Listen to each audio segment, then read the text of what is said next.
fascia here at Sambrogi. I passed that. Somehow I was invited to come do that. So I am the rapier instructor in East Texas. Where I am is in between Houston and Dallas. So I'm not a part of the Dallas HEMA scene, but we are close enough to do it. We're going to do some Destrezza rapier today, and we're going to start talking about exactly what Destrezza is. So La Verdad Destrezza means the true dexterity. Direct in Spanish, but in the context it really means the true art, the capitalized T, capitalized A, so the true art is what they mean by that. When they talk about other fencing, or they talk about other forms of fencing that aren't the true art, it's called La Verdad Destrezza Vulgara. So in that context, it's the true dexterity, but vulgar. It's a vulgar version of dexterity. So they acknowledge that Italian or French fencing is still very dexterous and very effective, but it's vulgar. It's vulgar, it's not the true art like what we're doing.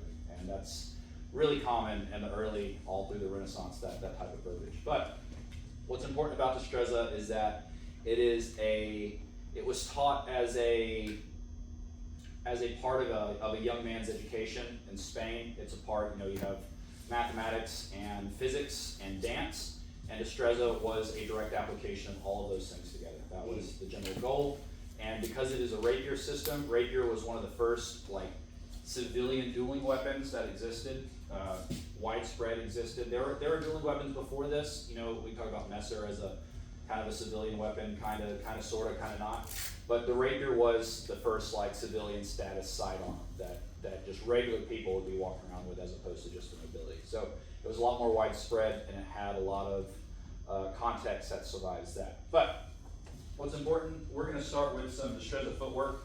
So the first thing we're going to do, I'm not 100% sure how you guys do footwork, so I'm just going to teach footwork the way that I know how to do it. But we're going to start in what's called an L position, where we just put our heels together like this. Then we're going to put our arms straight out, and this is right angle. Talking about how Spanish systems are written, what is the highest authority in Spain during the Renaissance? It's the church. It's the church. And so all scientific or artful novels or books are written under the paradigm in the same way, in the same appeal to authority that the Bible would have been written. So they show the most perfect version of a guard. So this is your right angle. This is your obtuse angle. This is your acute angle. And you have your sword, the same thing. These are all of your angles. Now when you're fighting, obviously it's here, up, down, that sort of thing. But they show the most perfect version of a thing to exist, and then they give caveats of why you can't do that. Here are things to aspire to. Here's what to aspire to, here's the reality. Here's what to aspire to, here's the reality, and they write all the way down like that. But being a Renaissance source, it's full of pontificating and how much they hate Italy and how awesome Spain is. That's every source, right? So, the universal truths are usually, we don't stand like this. This is an extreme guard here. It's going to be a little bit shoulder width apart, but not so much like a fencing stance where we're in like a deep stance like this. It's going to be a little bit straight up. You're not perfectly straight up and down, a little bit bent, but not too much. Feet just at about shoulder width apart. The normal rule of thumb is you're going to keep your feet kind of profiled like this, as opposed to a perfect L, so that when you pass, the important thing about rapier or single weapon is you want to stay profiled when your other hand is not in play. If you have a dagger or a buckler, you keep them both forward, but when you only have the one, your other hand stays behind you. Usually for Destrezza, we try to keep the hand either behind you like this, that steers like a rudder, or you keep it to the side like this. In Italian rapier, you keep it up close to your face, but Destrezza, you keep it a little bit down like this. So stay profiled when you pass. Instead of passing on your hips like this, as you pass and stay profiled. So in an Italian pass, you would pass like this, with your foot all the way at 90 degrees here. You keep your feet more or less the same. So not all the way at 90 degrees. Notice how I step like this, and I'm still kind of walking forward, but my left foot or my back foot is slightly turned forward. So it still gives you a natural, you can still walk forward like this, and that same profile is still a natural. When you move to the side, this is not universal, but this is true most of the time. When you move to your right, your front foot leads, like this. When you move to your left, your back foot leads. That's not always true. There are transverse steps in both, depending on what's going on. But for the most part, if Alan and I are out here and we're fighting, I want to get around, I start moving like this, or I start moving like this here. And if I want to do something where he moves in and I can transverse through and move across, but those are specific situations. So if you, just for a second, just get used to moving back and forth like this, keeping your feet at about the same distance, just back and forth across the room if you can. Yeah, just keep your hand out in front. And actually keep it a little bit straight too as you can. Straighten your arm out a little bit. There you go. So they are passing steps, yes. So there are simple steps in Destrezza as well, but they're usually used as a gather only, not as an advance. They're usually gather and keep moving again. Good.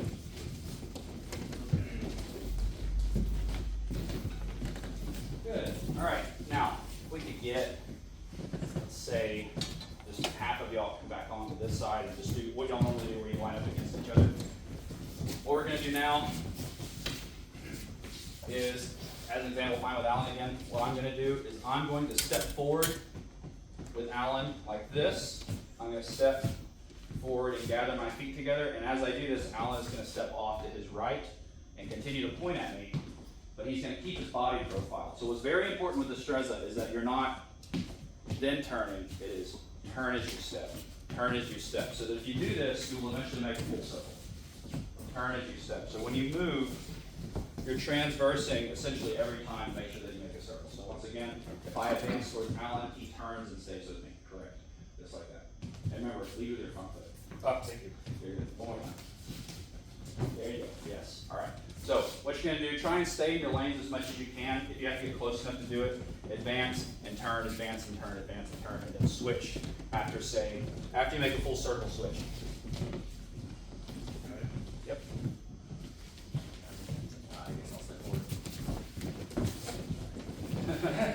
Yeah.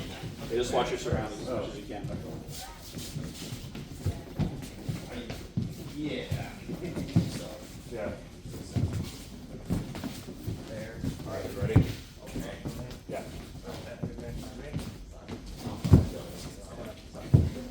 Yeah. Either way.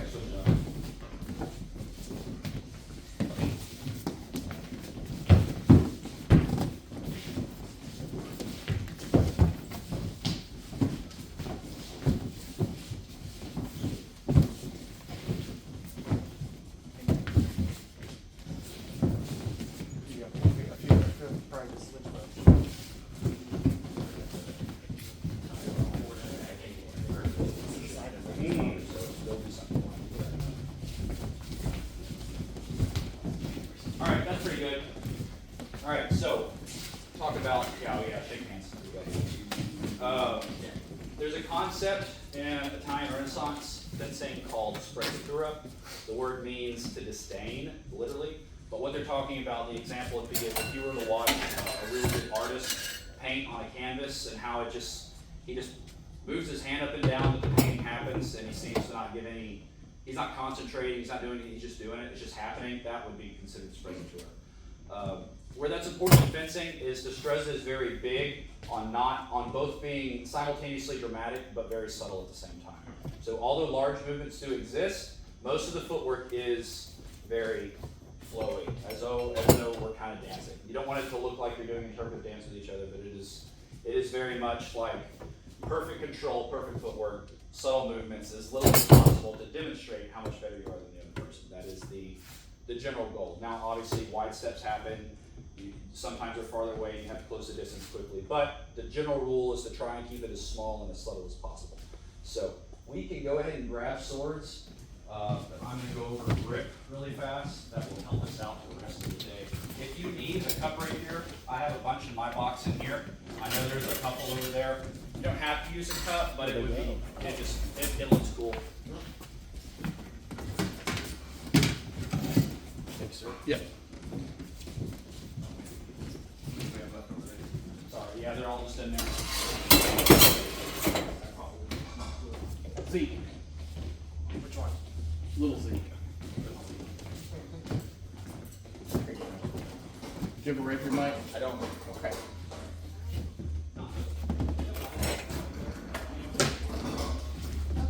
These don't have the cut, but it's not this one's a little heavier. I'll take it. I've got some shoulders working with me. That's right. Oh, good step. Oh, it's that, yeah. All right, so we'll talk about grip for a second. Usually the rule of thumb is you're going to make a finger gun, 2 fingers, and your finger gun with your hand. You're going to grip, just the grip, with the back part of your fingers while you're still making a finger gun, like this. You're going to put those first 2 fingers through the ring, and you're going to brace the back side of the ricasso with your thumb. And what that's going to give you is, if you notice, when I extend my arm from my shoulder to the tip of my sword, I'm not breaking my wrist, but I'm still able to make a right angle. If you do this with one hand, one finger, notice how I have to break my wrist to be able to create this position. If I don't do a handshake grip and I do a hammer grip, like a side sword grip, again, I have to really dramatically break my wrist. Now, you'll notice that when you're in a position like this, if you raise your sword up in the, say, Guardia Alta or Bomtog per se, and you try to cut down, this is very unstable because you're handshaking your grip. This is very optimized for bind work and thrusting. That means in the middle of your engagement, there will be points where you'll be fighting, and you choose to cut and you transition down so that you can transition and cut and then back out into that grip. So there will be times, if you're ever practicing this, you might fling your sword out of your hand, transitioning back into the handshake grip. It's fine. Not a big deal. Anyway, now we've got that done, we're going to talk about the movement of the sword.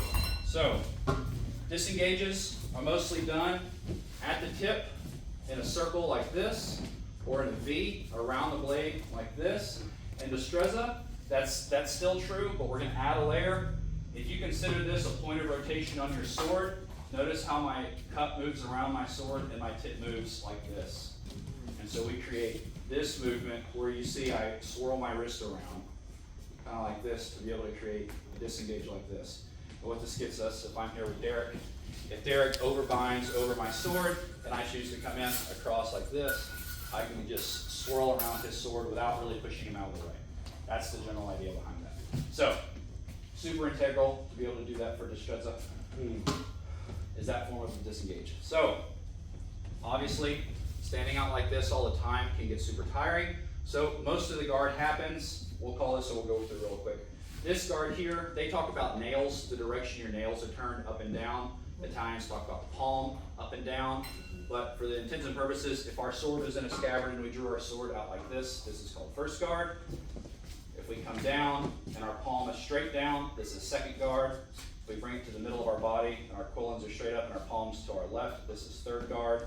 And our palms straight up is fourth guard. Now what's important about these guards, this is fourth guard, this is fourth guard, this is fourth guard. Anytime that your palm is like this is fourth guard. Anytime your palm is out like this is first guard. The direction of your palm determines the guard, not so much the position of the sword in relation to the opponent. That's how the guard is. That's why there's only 4, but it's very generalized in the way that it works. The parts of the sword, strong, weak, and mid. What's super important about making a bind in rapier is that you have what's called the sweet spot. The sweet spot is going to be right at the end of your mid to the beginning of the weak of your sword. To get into some like sword voodoo for a second, if you slap your sword and it vibrates, there's a point where the sword doesn't move and the rest of the sword vibrates around it. But for me, that's right here on this sword. If you're going to do test cutting, this is the optimal place to cut a water bottle or a piece of tatami. But if we're going to bind on the sword, and I'm looking at Alan's sword I wish to bind, this is where I wish to be. Because from here, I can push and push. Anywhere else, I'm on his strong, or I'm too far on his weak to where I can lose him if I do anything. So this position here, where I can then manipulate and move around like that, is the optimal position. So the first thing that we're going to do is we're going to learn how to do the first and most integral part of Destrezza, which is called the atajo. The atajo is, for all intents and purposes, a gain of the sword. A gain in regular rapier is just when I place my sword over the top of his. In relation to KDF, we talk about hard and soft binds, and we talk about strong and weak positions. In rapier specifically, being over the top of his sword, I don't necessarily have to push, I just have to be over the top. By virtue of having a cup or some kind of large guard on my sword means that even if I'm not pushing against him, I will protect myself with this cup on the way in. What's very important with Destrezza is that they understand this cup to be closer to a buckler rather than a guard, and so when it's in front of their face, in the same way you hold a buckler out and you create that cone of protection around you, you hold your cup out and it does the same thing for you. And the reason they choose that disengage like this is if Derek chooses to overbind my sword as though he's going to thrust in, and I come in like this, then I'm using this as though it's a buckler and controlling his sword so that I can go in for whatever it is that I'm doing here. That's the idea behind that. The key, you place your tip where you're wanting to make your threat, and you place your buckler or your cup where their threat is going to be. Same thing, when you're doing sword buckler, you cut at the opening and place your buckler where your opening or where they will most likely attack you is going to be in tandem with your sword. So, the main atajo, the first atajo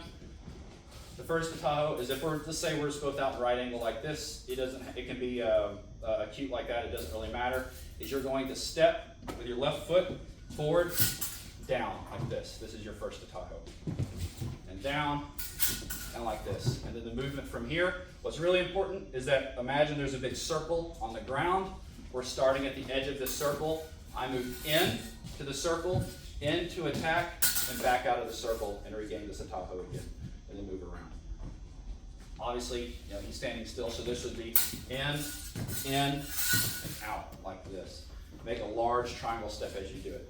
This is assuming your opponent, you make your atajo, they do nothing, so you just go for your regular attack here. Now, what's super important, in really any tradition, if you make a gain on their sword, and the thrust is open, and then you leave the sword, and then you stab them, the gain on the sword that you made to begin with was worthless. There was no need for you to do that. So, when you make your gain on your sword, glide, and use your cup to attack straight to the shoulder. Now, what's important about rapier, when you make your attacks forward, anybody watch Phantom of the Opera?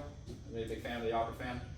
When he's going down the stairs and they're worried about the Phantom throwing that rope over his neck, they say keep your hands at the level of your eyes. When you attack, your sword's here, you attack, and it's like you've got a sight, like a little crosshair that you're looking at your opponent right over the top of your cup. And you keep that right in your eyes the whole time. Keep your pommel at your nose and this at your eyes. If I gain Derek's sword and I choose to, so I'm over the top of the sword and I choose to thrust him and I do this, or something, maybe I can get him, but if he pushes against me, or if he thrusts at the same time that I do, so just come in. If you thrust at the same time as me, yeah, same time as me and I don't raise my hand, we'll double. Or I won't hit him, he'll just hit me. But if we do the same thing, and I raise my sword and gather his tip, then you protect your face. That's the most important part about that. So, we're going to start with the first atajo. We're not going to attack out of it. We're just going to get used to, as they're in right angle, you're in right angle, you will step, don't beat the sword like that. You will just step at the same time as you make this movement. So there will be a point where you're like this, and you'll just stop here. Essentially stop, attack, and then out again. So we will attack on the first one, forgive me.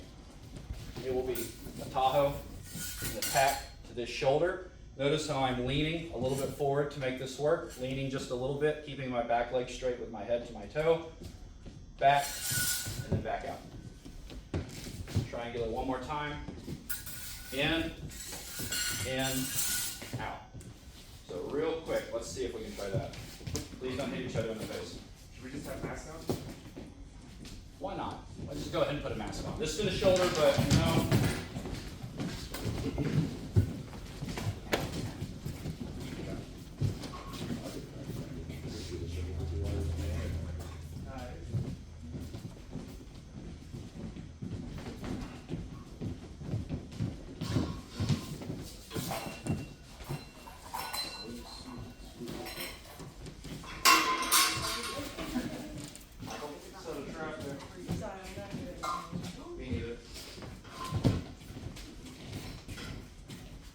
What happened to that synthetic sword, by the way? Who broke it? I just broke while we were clashing at the hunt yesterday. Had enough. Yeah, Charles and I were saying that we haven't seen one of those break that way. Yeah, it looked like the sword was in the rings. That happened at the hunt? Yeah. It wasn't any like particularly crazy exchange. They were just That is cold. coming at each other. Oh, it was like 30. Yeah. It's You a got to 50 by the end of it. big Olympic thing. Anytime they compete in the winter, do you ever go? I don't know why you ever go, but if you're ever at an Olympic center while they're in the wintertime, you'll see them all in the corner like doing this sort of like the warm up because they snap. They snap like crazy. Makes sense. That's Cold hilarious. blades snap in half like crazy. You gotta warm up your body and warm up your blade. They're also, it's like they're all freezing to death, but they've all got their swords in front of the space heater. So. So, quick question. Yeah, what's So up? when you're doing this, the yet on the eye, Yeah. but the goal is to make sure you're having a point gathered, right? So Alan, so hand is really low. Uh-huh, Get it up. Bring it down. Down. Down. And it's like there. uh-huh. I was wanting just more. Yeah, so. Like the idea, the goal is that. Correct, so when you shoot in, if his sword's out that sweet spot that we were talking about, it's super important. What you see a lot, and especially binding weapons, is people shoot and they do this. And they go down the blade. They just run down the blade. Even after they make a gain, they run down the blade to be able to make their attack. So imagine there's like a pipe. So this is the sweet spot. Imagine there's a pipe right here. And that you place your tip here, and then you level your sword and you shoot your tip down that pipe and you keep it all the way across. And you keep it there as much as you can. So it's not just keeping their sword in the bind, it's keeping their sword in that spot on the bind. Got it. And it becomes in profile. It's not as hard as it sounds. That was not ridiculous. It's not that bad. So, does everybody remember what we were doing? Yes. I can try that. First the Tahoe. Remember? Yeah, there you go.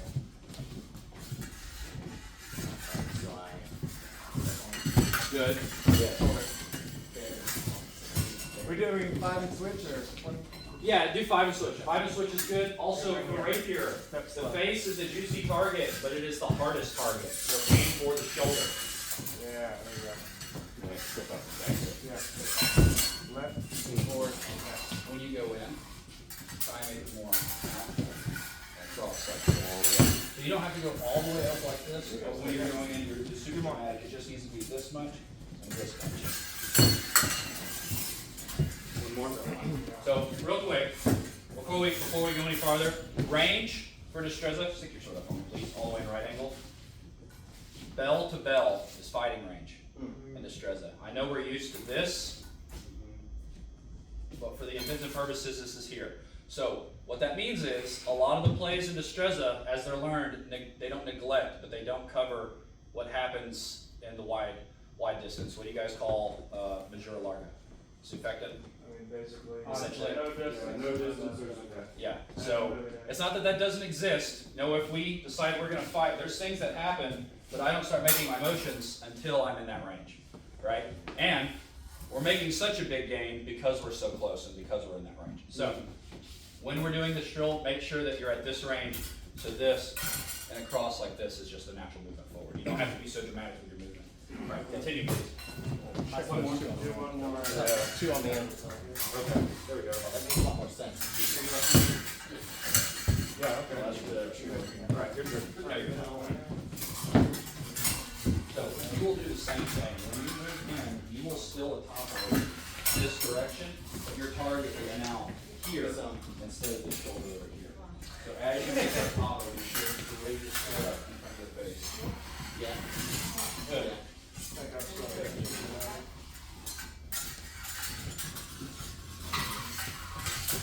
Good.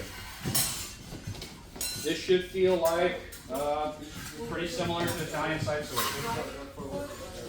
Yeah. You're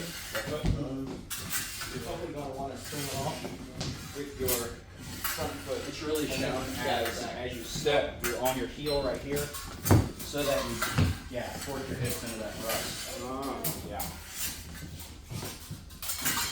We're doing it slow, obviously, if you just letting it in. Yep. You feel the difference with that heel? Yeah, I mean, that hip action. Can I try it? Yeah. I think it's not too big. When you're doing it, I'm moving too big. keep your It's not point really at front front. weight. Yeah, so the direction of your power is determined on which way you're shooting when I do it. If I want to be strong this way, I point my sword here. When you're Do in the this right left angle, step, your thing sword that doesn't not move the in arm your so hand, much pushing, you take your shoulder and your here. hips. And I'm If I just turn turning my sword like a little bit this, over. I break that line, and now my sword Step, goes here to my wrist. step in the angle. So I want to be strong on your blade with my arm. and down. I want to be strong that way, so I point, or wherever I'm pointing is the strength for my blade. So get your tip over his sword. There you go. Okay. Yeah, that felt a lot better. One more. Yeah.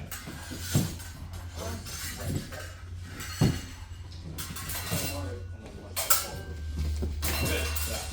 Yeah, yours will be on the outside, so you're kind of along in second. Your turn. Switch.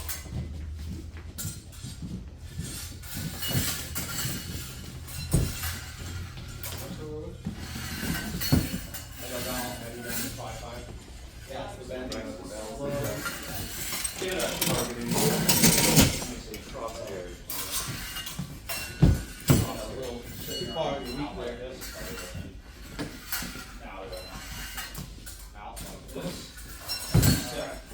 One more. And then another one before the rest is. Okay, out with the sword. Into the second position here. Like this. And forward.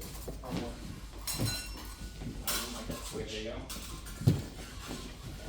So when you meet your feet together, notice I keep my feet square off for just a second. And then I step with my right foot, or step with my left foot. So meet my feet in the middle like this. So here we are. Meet my feet in the middle and step. I'm gonna try it. Sorry, meet my feet in the middle and step. Okay, try I'm again. gonna try a bolognese step. Better. And step. Left foot. But I was doing a bad job with it too, but it's awesome. We're just stepping back. Keep that behind. I wasn't doing good with it either, but here we go. There we go. There you go. Yeah, like he was even pushing inside out. Back foot, yeah. That. Meet your feet, there you go, and then step with your Feels right fast on the toes, right? Good. Now you're fine. It's really, it's a pretty subtle difference. Yeah.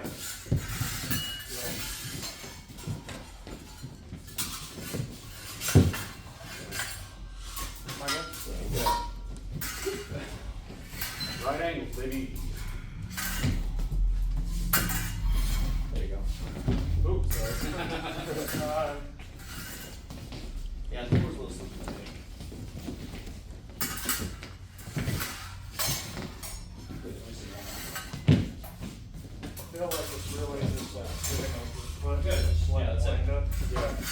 more. All right, that's pretty good. So,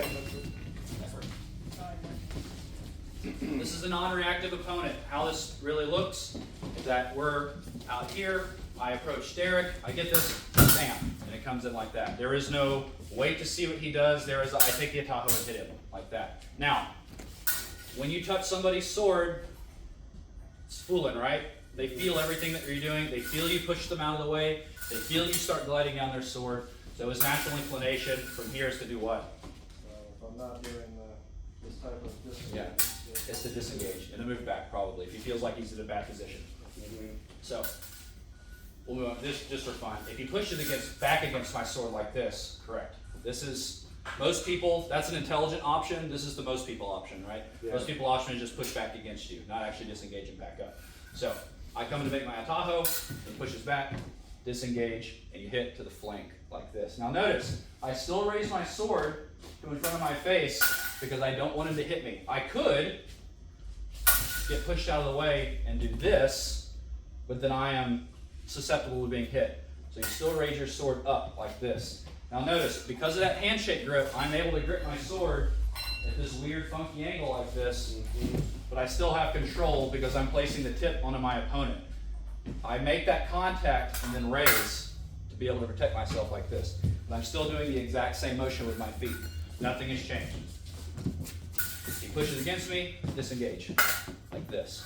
Now, when I'm making my attacks, notice, just for fun, an Italian rapier, the order is sword out, hinge, step into a lunge.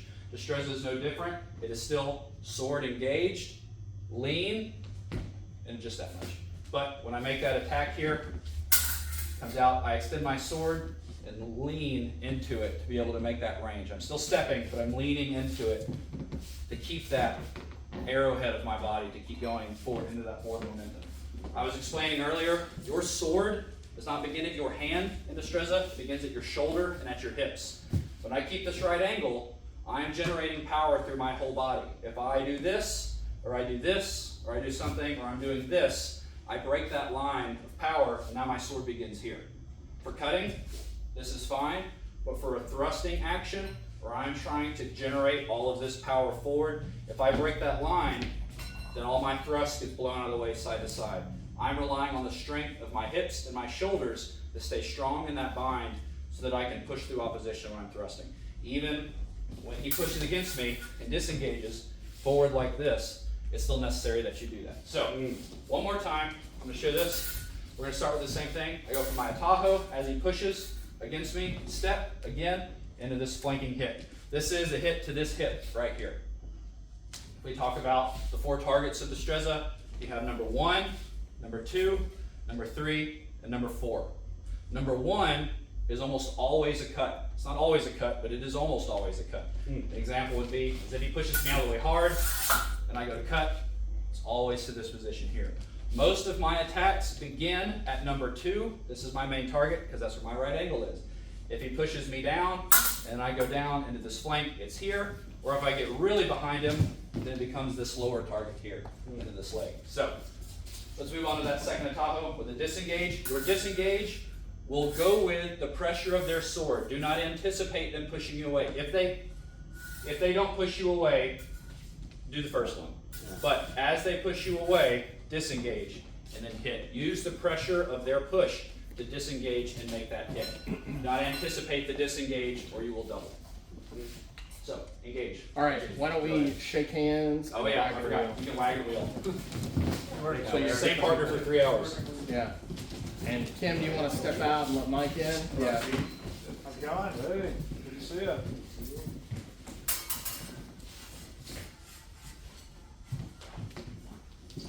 You're up first, alright? Ready?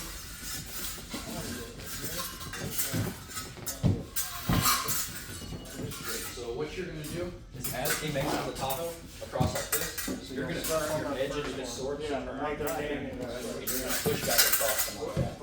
He's going to yield that disengage in your flank. So you two come over this way so there's more room. Step on the green. Now, notice your tip's weak on the outside because you're gaining her sword down here at the bottom of the sword. What you want to do, if we're out in the triangle, you want to tip your sword over the top like this. As she pushes back, push back a bit. Here you go. Then disengage. There you go. There you go. Just empty left-handed, everything's going to be on the outside. Your disengage will still be the same, but your flank will be Right. Where I push you and then you push back and then I. Last one, switch. And you go like now, step around, okay. Continue to move around. So I'll get 5 in. Okay. For you. Ready? Yep. Good, yeah. Not dramatically. Yeah. A little bit. Do it slowly.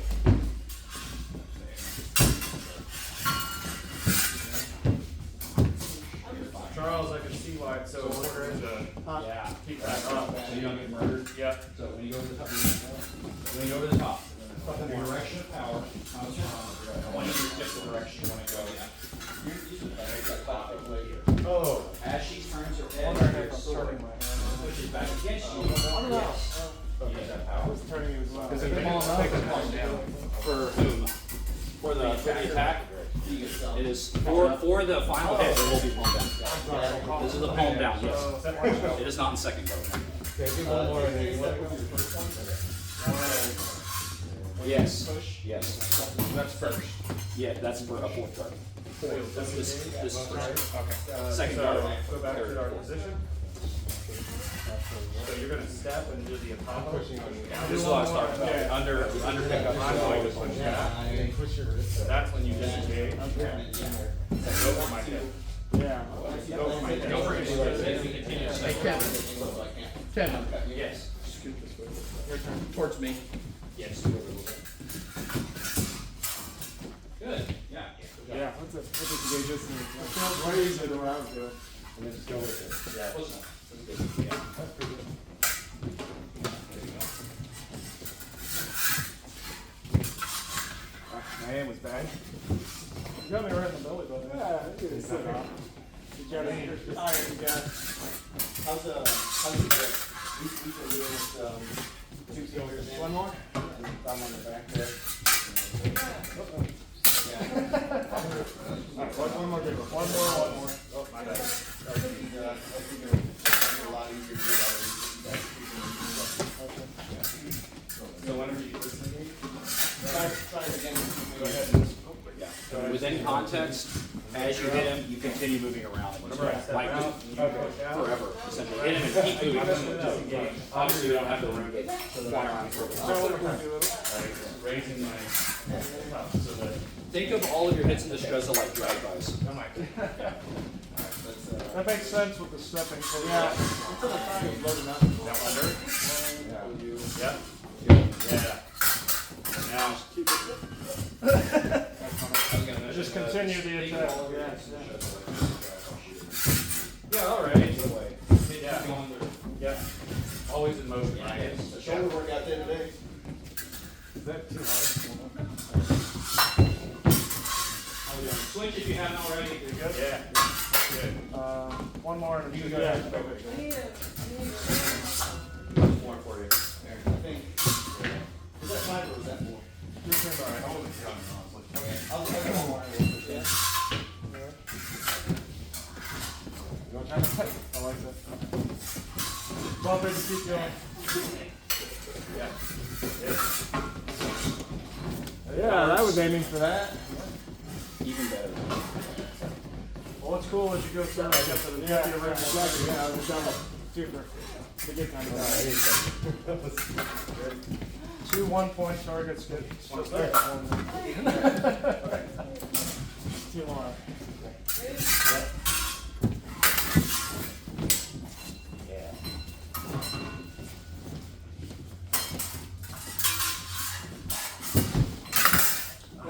Try, if you can, try and keep your arm extended as much as you can. Yeah. You disengage Moving that. with your arm extended. I think turn that palm So as they up. push against you, feel that pressure, so if you push against me, Yeah, one more. and as he pushes against me like this, I yield that pressure, so that I don't have to do this. I think it would be pretty easy. He just like, pushes, Felt like I was going and high. immediately lands. Yeah, this is crazy. And then you could even return back down. So this is where you're going to be making a lot of your actions. You need a break? This is very flexible. Yeah, my thumb's going. I was actually doing incredible must be wedge. You must. Yeah, I've been There's playing no flex on two your finger break. things. There's flex like I like to keep You'll be able to push against my sword. Turn your edge. used So to the you see one how you're finger flat right now, and I can grip. push you. If you turn your edge into my blade, yeah, and then push against me. See how much better that is? Yeah. So make sure you make all your actions better. I'm not actually completing it. Yeah. So for your sword, it's going to be here. You're going to gain about right here.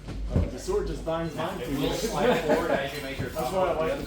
Yeah. to go across, but Actually, you're the one pushing. that's what I'm thinking. Ready when you are. Good. Much I have to better. give you a good. Only way I can give you a good vibe. I have to say to my arm this time. Does it pay? Yeah, let's do one more. Good. Good. Yeah, this one's check for the length. So this one's slightly a little shorter and wider. It's a little better in the spine.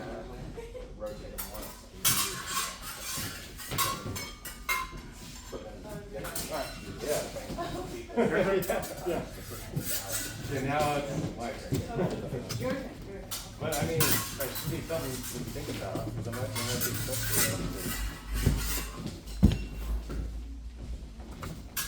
Probably need to lean. Yep, there we go. Good.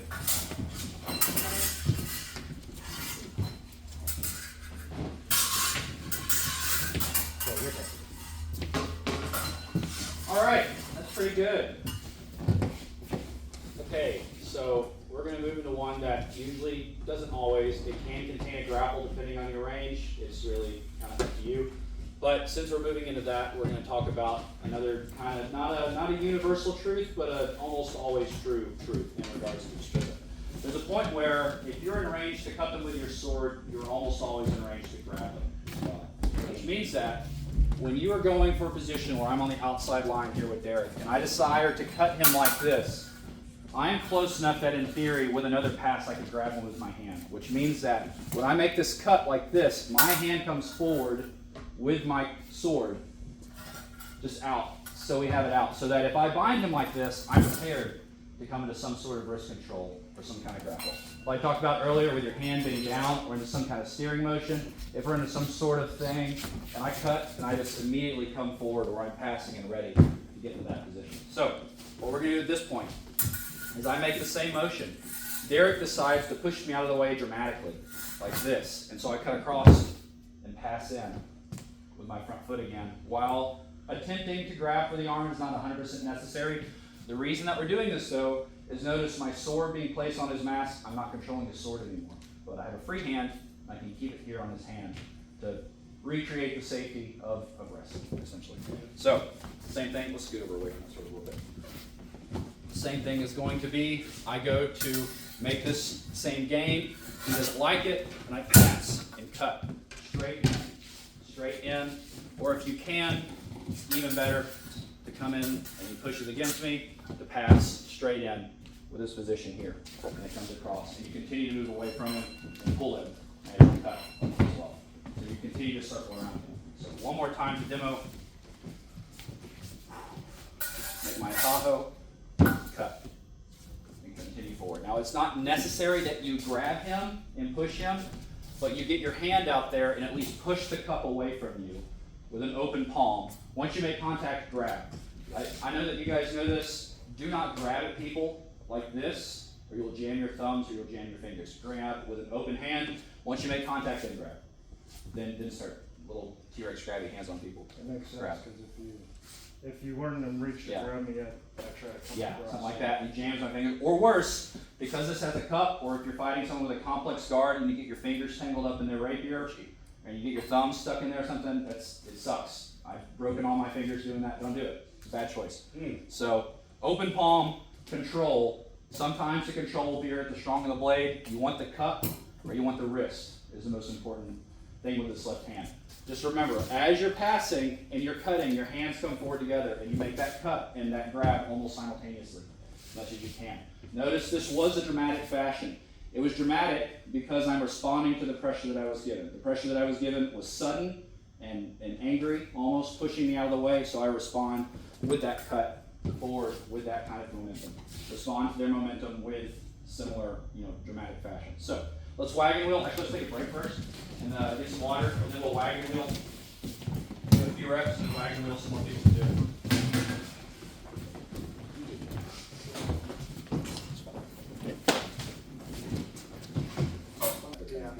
Because all the other ones, and the earlier ones, the conclusions are cut, stab, stab, stab, and he's like, keep doing that until he dies, essentially. And then the later ones, it ends at the conclusion with placing the sword on the cup, not actually hitting the heart. Like a submission with a sword. Yes. So Yeah. it's more like in the context of dueling more? Yeah, it's just as time went on, the same conclusions changed. Less of a grab, more of a buckle first. Yeah. Yeah. All right, we're actually going to do the previous sequence again. We're going to get Kim in here, wagon wheel somebody out. We'll do a few more, and then I'll do a demo of the third movement from the Tahoe again after this is over.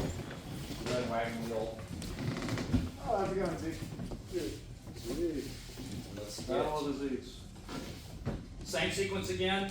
You guys remember? Yep. Good. Good.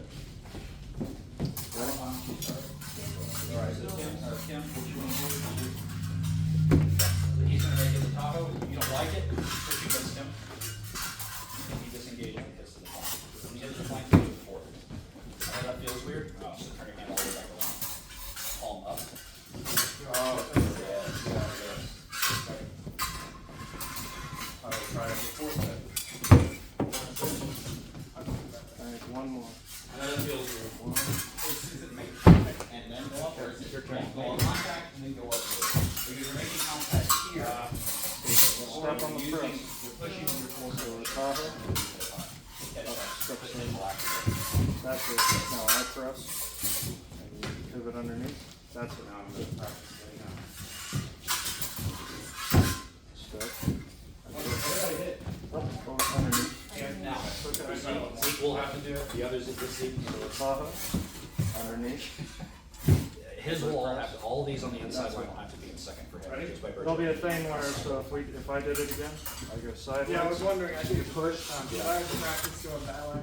I just I essentially did have to allow press this grab to it turn now. up like this. There you I go. wanted to see how the normal way works. So, It seems, for now, it seems like a better choice. So But for some you pickups, we're gonna do later to understand why the fourth, counter low button. fourth is That's preferred. Okay. Jeremy, do you want a crescent wrench? Turn So before from you this, step from this forward. point on, Turn on. from this So point like on, get start the on point this lined side. up. Yeah. That's one. Yeah.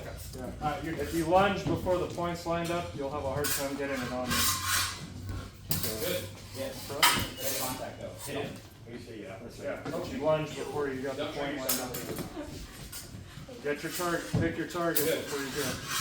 So Tahoe, I bind, that's better. Good. A few more, and then we'll move into the third one. Better. Make it smooth. Good. Turn that up. Allow this hand Yeah. Give it up. When I go back to that fourth position, Yes. higher than you Do get. it again. Bajo. Now bind. Don't lunge before that turns. So, Put it over Yeah. before you step. Sound good? Pass That was it by. good. You weren't on target. Try One again. more. Four's good. One.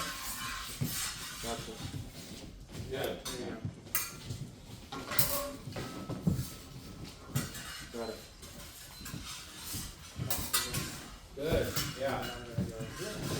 All right, excellent. So let's shake hands, wagon wheel one more time. We'll move on to the third one. I'll demo it. We'll have another time just to get everybody to remember.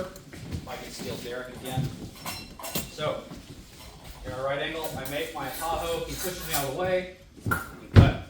And this is not a, it's not a, you don't jump at him. You know, we're a little bit far away there.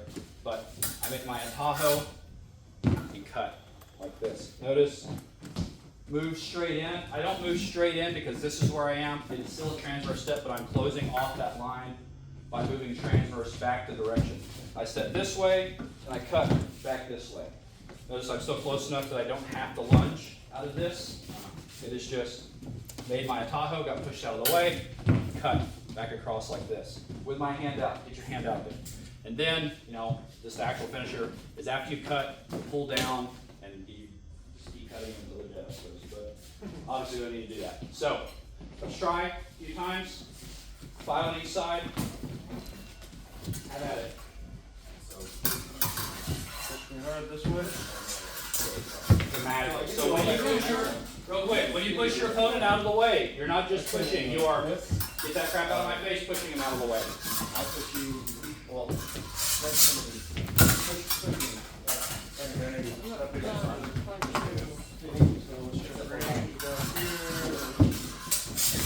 So since he's left-handed, it'll be a little different for you. You'll still make your attack this way, so as you push in, you're gonna turn your edge up like this, and you're gonna fling it out of the way. As that happens, you will still move into cut. Now, when you move into cut, you still get your hand out there, but you're not gonna be able to make contact with his body. You still cut. It's just your target will now be either his arm or his shoulder instead of his mask, but you're still trying to shut off that sword. Is if I push him and he pushes me out of the way, I still cut, but it's here now. Over the top of the sword so I can still cover that sword. Because he's left-handed, I don't have anything to grab onto over here. So I have to cut to a shallower target on top of his sword, and then maybe thrust in after that. But you can still do the same. You're gonna push that. So you'll have to step a little bit You do a shot, it's gonna be a big leap, especially on these boards. Good, better, yeah. That way, or?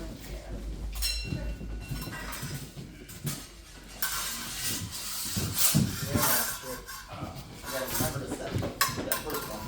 Two more. Do 2 more. Good. Yes. What's up? Remember to So grab if you it. want me to, Yeah, absolutely. Try to finish that. Yes. and then push me, Yeah, so, yeah. Drop your tip, come around, and you land here. oh, So can you wheel cut across? Grab This. Now, if you're triangle step. Yeah, just like that. That's Press it. me that way as you're stepping. thank you. It's not pulling across your body. You're pushing up and you're gonna hit it. Ready? Oh, I got it.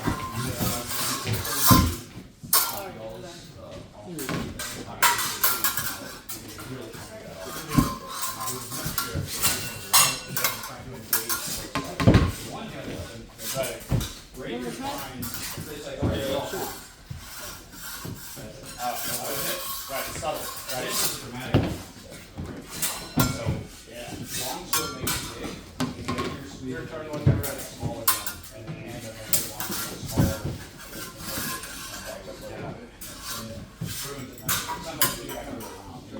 So you start The thing where as I push, we're going to allow it to settle.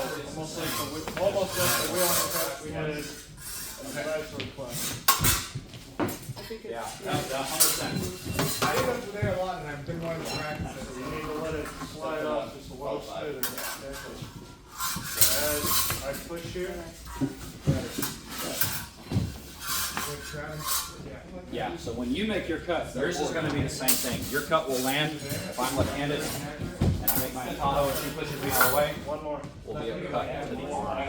The same thing. You'll still move in, and it'll just be a cut to the arm across your body like this, so that, because you also don't have anything to grab onto. Consider you okay? Make sense? Yeah, I'm with you.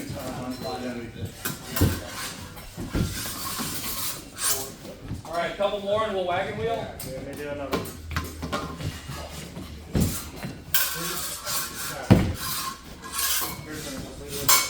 I'll do one and one until we can go to. Just turn in a little more. You do it right. Otherwise, Last breath and then we'll wagon wheel.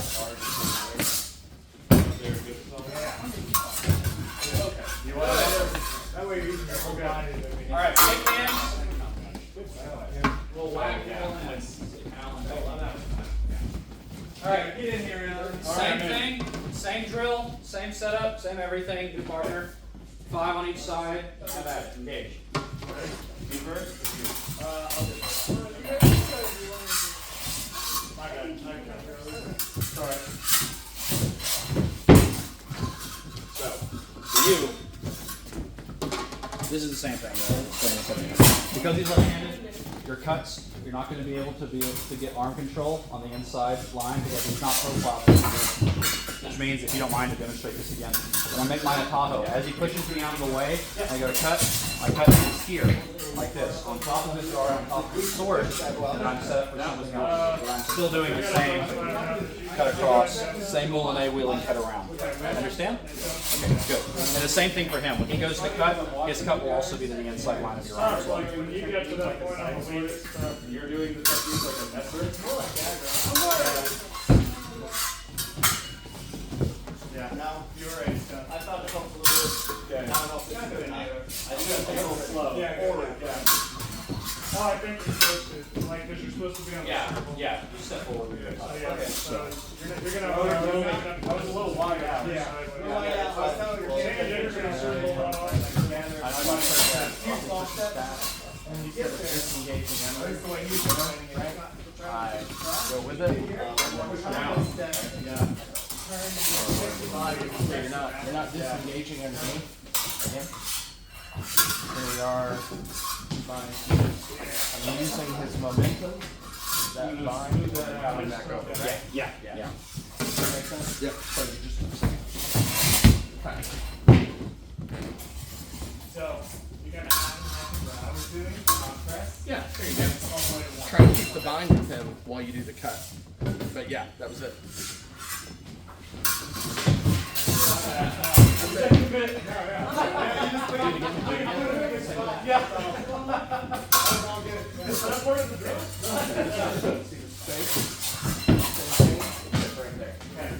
Good. Right? Yes. So you're still gonna have that. Yeah. So it's not. That's it. Yep, just clear the blade with that tight motion, that was it. Yeah, Zeke's turn. I don't think we went all the way like the week. Yeah. But I feel like we maybe wait to find out more good time. Okay. Let me try it again. Watch his hand, he didn't have a glove on. Do it again. Apply pressure. No. It's the other way around. You start the Tahoe. That felt stronger. Yeah. You might be slightly far on the issue of your punch, but I'm not I'm gonna. aligned and I'm I'm never over gonna this try side. to attack that far. There you go. I think that's part of the problem. If you make it subtle enough, I feel like I want to. Otherwise, if I'm over here, I'm not gonna leave it. I guess that- I'm never How gonna. about, That's the important thing. here I am. There will be a Tahoe. He applies pressure back, and I hit him. Yeah. It'll still be the same. It'll still be the same. I'm never gonna. Yes.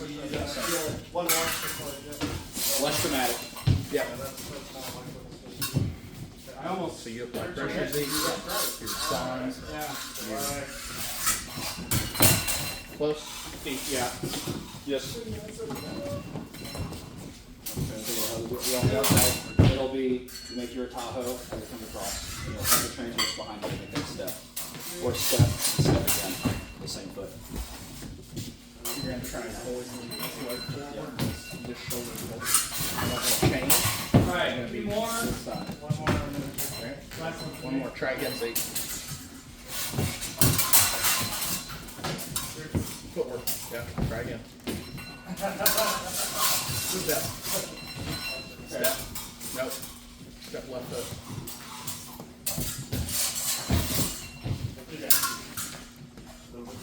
Left foot. That's it. Yep. Good. I can't stand it. Yeah, you're right. Good? Yeah. Like I stepped with the wrong foot in that first one. That felt good. Good. A couple more, one more for each person. That's what we got. You know, that's fine, but. Maybe one more. Good. Nice. Yeah, you too. Good. Shake hands, wagon wheel again.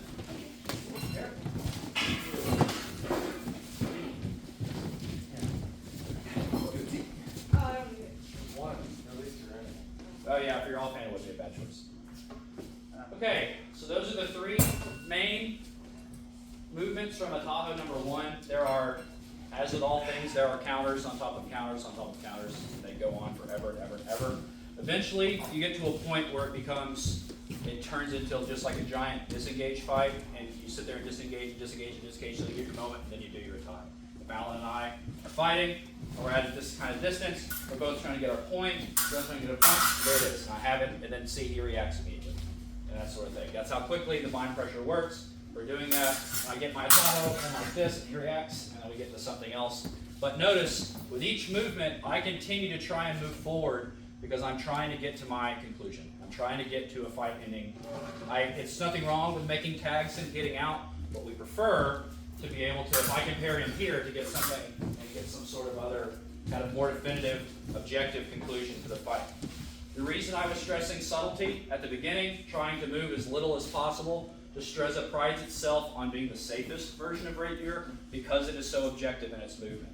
And what I mean by objective is if I'm an Italian fencer and I'm out like this, I see his flank is open, I could probably do something like this and then hope to God that he reacts and doesn't pop me in the head as I go down. If I do so in the right tempo, if I do so at the right time, I could maybe probably pull it off, but at the end of the day, I'm still just rolling dice. I'm still rolling the dice on the gamble there. Is that wrong? It's not preferred. It's not preferred, it's possible, but it is much more difficult. As opposed to, we're fighting, I get this close, I get something like this. This is objective. I've objectively won this fight right now. There's no chance he's going to hit me. That's what the Spanish system prefers. So, we're going to move into, if I make he makes his Tahoe, the outside line. All right. We're on this inside portion here. I go to push across him like this, and then he pushes back across, and I go to make my disengage, but he pushes down into my sword like this. And we get to these movements here. Once we get into this movement here, notice you're in a second guard. Let's see if I can back up there. Back up like this. So I push against it, and he pushes back across. As he pushes down into me like this, push all the way across, and the step, you will step out of it backwards like this, and keep your sword up like this. This target will be to the inner arm, like this. So this is a more complicated action. I'm going to do it very slowly. I make my Tahoe, he pushes against me, and I start to go down into this position here. He goes to counter this position, and I come up across the top and disengage through his action. So this is him attempting to counter, go across, attempting to counter, and you continue around. The difference is, as you see him going down to this position, I'm going down to this normal position that I was, but because he is following me with his sword as he should, I continue my action around and hit. And what keeps me safe is moving away from his sword, moving away from him. I'm going to do this one more time. We're going to do this slow because this is a lot of actions. I make my Tahoe, he pushes to go, he goes to hit me, and go across like this. You will be changing directions in the middle of this. We're here, I'm expecting to go across, I see that he's following me. As I move up, I'm in the position of where I would have hit in the previous drill. I move up, and I step transverse behind me like this, and then I follow and plant back into my normal position. This is, if you're familiar with Italian fencing, this is a girata, portata. This is turning in fourth guard up like this. It will continue to disengage around into that girata. One more time. One, sorry, this is one, so he pushes against me. This is one, this is two, and then this is three as he comes to attack me. Now, what's important, if I make contact with his sword, let's do that again. Sorry, you push against me, I push back across. If I make contact with his sword, he is too late.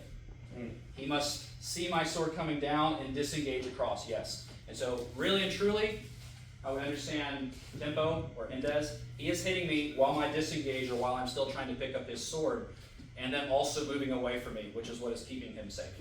If I touch his sword and I feel it leave, then I'm going to do something else because I felt that. Because he gave me information within the bind, and we're trying to avoid that. We're trying to stay away. It's not that we're trying to avoid getting information in the bind, but we're trying not to give him information that he doesn't need. So one more time. 1, 2, 3. Correct. Good. So we'll do the call and response. Do I need to call it out? Just call 1, 2, 3. I'll call it out. All right, let's try it out. We'll go real slow the first few times. Beam side start. Let's say beam side will be the attacker. And 1. Remember, pushback is a part of 1. 2, flank.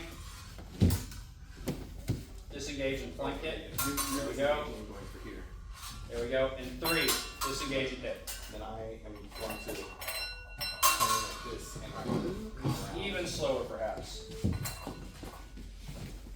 Reset. We'll do 1. There you go. 2, disengage. 3, to the head. Good. That's the body. Go to there. Trying to find that. That's 2, yep. That's 2. My response. And 3, you continue to step backwards with your back foot.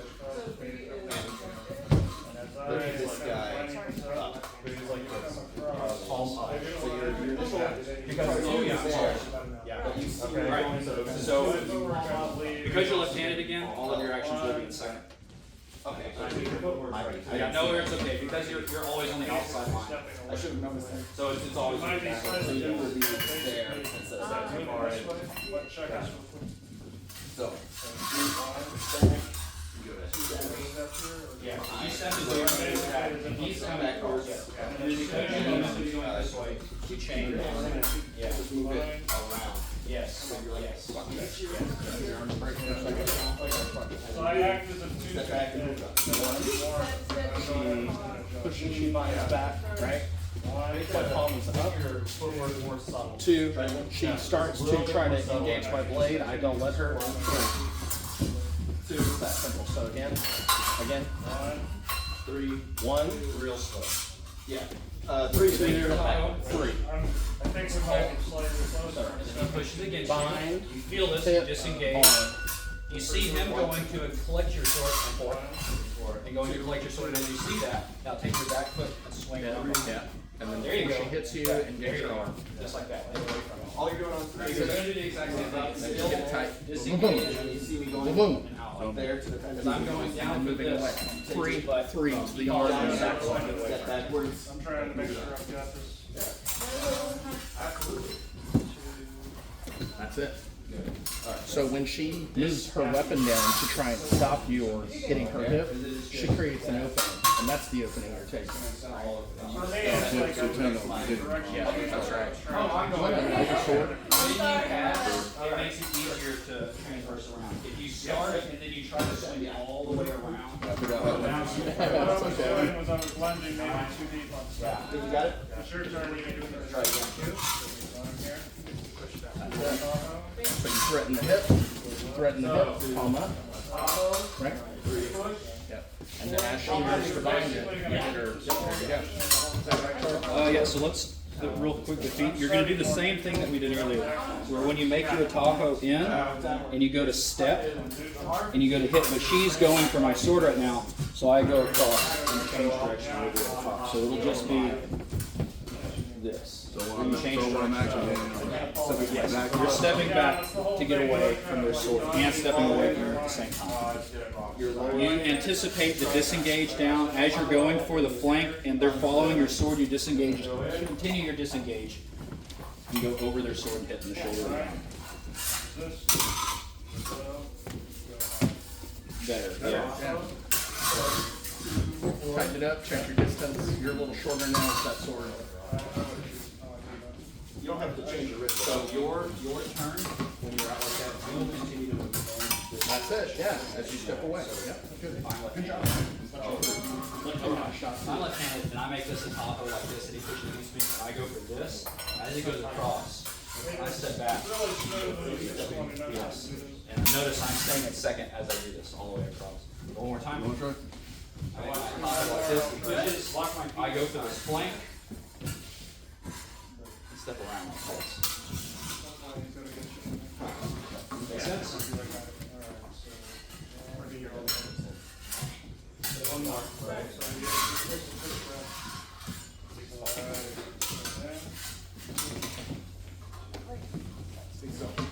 All right, let's wagon wheel. Keep moving. Check hands. Keep it up. We're doing great.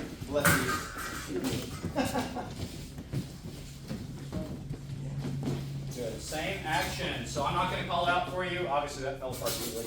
But continue to think of it in that 1, 2, 3 sequence. And if you have to call it out yourself, prefer even better. Let's get some, Kim. Keep moving. All right, you first, Michael. Think it'll work with the rapier? Go ahead.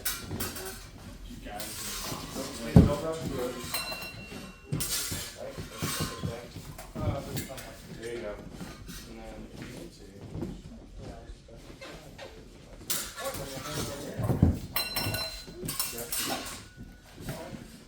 Whenever you finish, you're doing it right. Your footwork is right. Whenever you finish, try to get in for it. Interesting. I mean, it does, right? Oh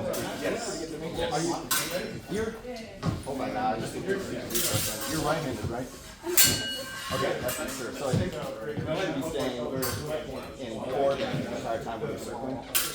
Yeah, will be red. I know if you switched to 2 when you went up.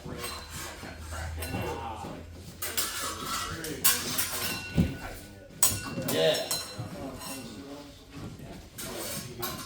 You just need to get a little deeper. So where you're going to get confused because his actions are all going to be. Oh, so good. You ready? This time, it's just going to be a little back. No, stay right handed. One more, Kim. One. Let's do that. Yes. Against you. Got the forward. Flank that as he goes forward. Yeah, good. So, sweet. All right. Okay, guys.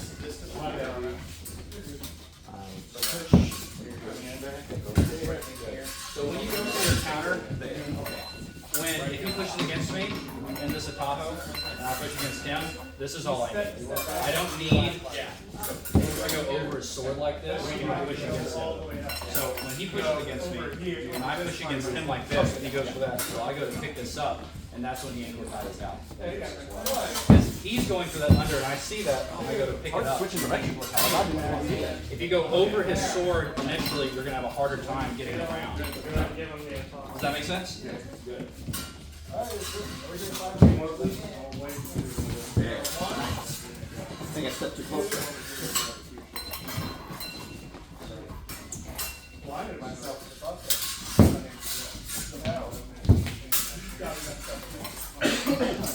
How's that shoulder feeling? One more and then switch again?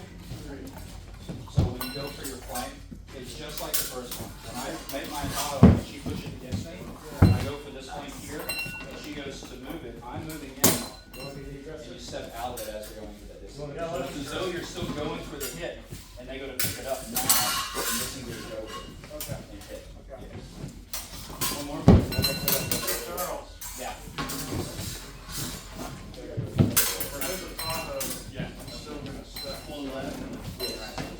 He is going to step into it, and it will be in second. So 1 and 1? Sure. Essentially, the idea is you're using the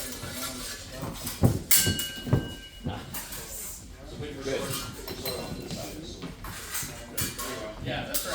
It's like the opening. All over the opening. be a little weird because that's gonna make someone uncomfortable. He's gonna start So don't push so much, we'll find what's handy again. I said out like this, and then you push it against me, that plank, he goes to pick up my plank here. Basically, think about using the two to help. Want to do some one-on-one? All right. Yeah, you want to get water.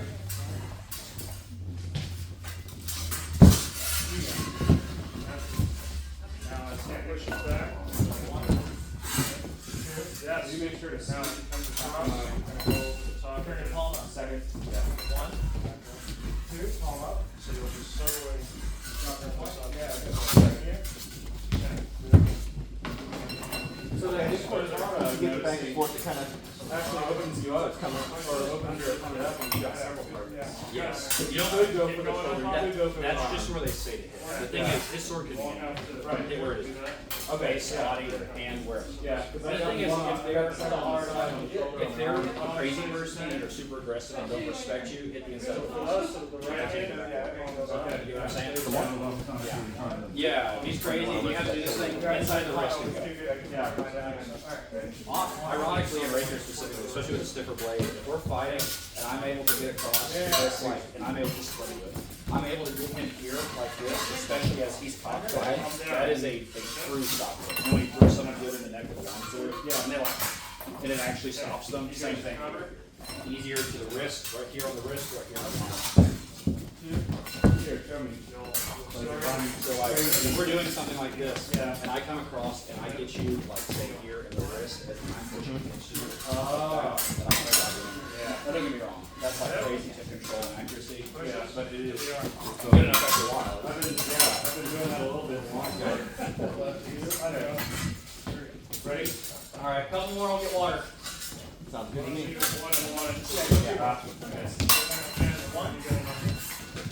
Even the.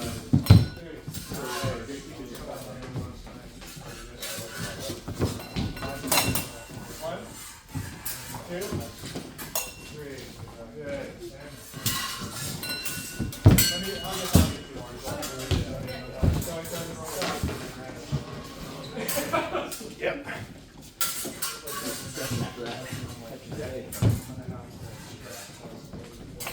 Sorry, I broke the drill a little bit there at the end. All right, that's good. Let's take a break for a second, come back. You went to, do you have silver training? I like it. Of course, because it was during the. Yes. I think it's so tiny. Yes. It's much more subtle, right? Because whenever we teach long sword, Right? Big old weapon. yeah.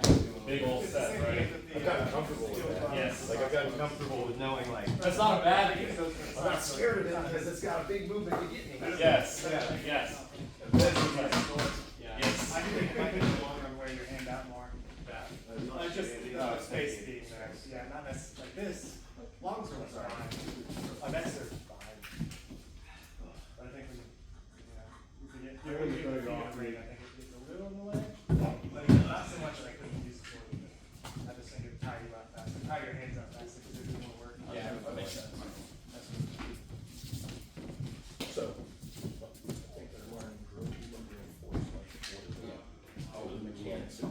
We're getting so.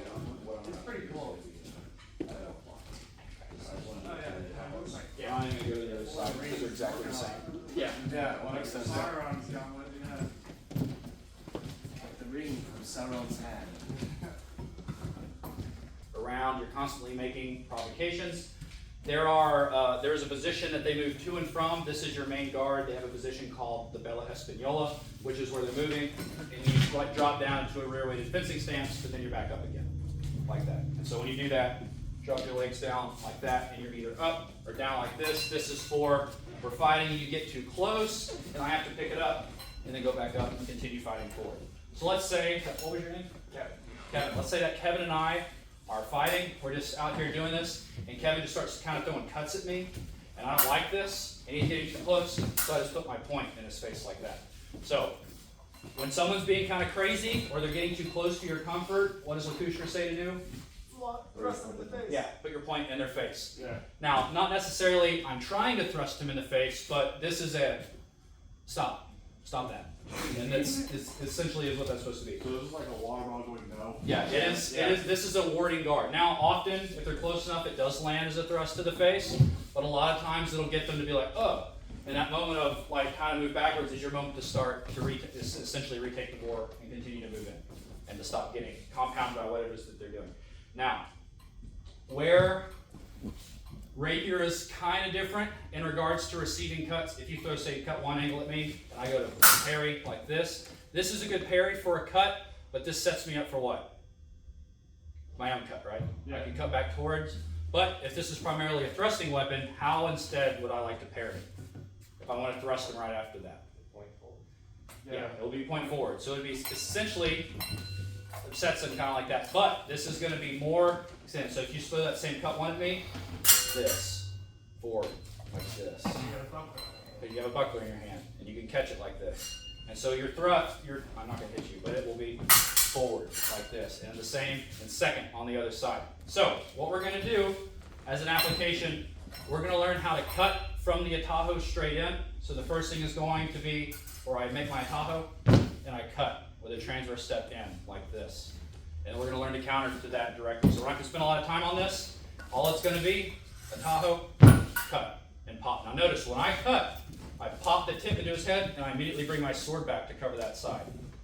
So it turns into like this, that quickly. This is not a cut, this is a pop with the tip of your sword. Importantly, the tip of your sword, remember that. You're at the distance where you pop the tip of your sword to the side of the head, usually the ear or to the temple. This is a cut. This comes from the later period where their goal was to knock each other's hats off. That doesn't mean that a sharp sword wouldn't take out your eye or your face or something either. So, one more time, make my atajo, cut, and move back into this position here. All right, let's try that real quick. We're only going to do this a few times, and then we're going to move right into the counter. So we'll do this a couple times, wagon wheel. Go ahead. I was out, so I should be wagging my leg. Yeah. I was here. Yeah. Yeah, go ahead. Yeah, or we're wagging around. Well done. Let's just do, like say 3 on each side, and then we'll wagon wheel, and then we'll add into the counter right after that. What was your name? I'm sorry, Tegan? Okay, give her a chance after that. I'm sorry.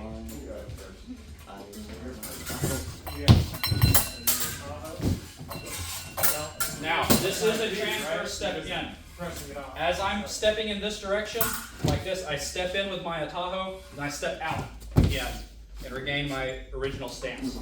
So step in, then step to the side, across, not straight in. You step straight in, you're too close, and then we get the grappling range you don't want to be in here. So Charles, if he's on the inside, he's going to go false at the top.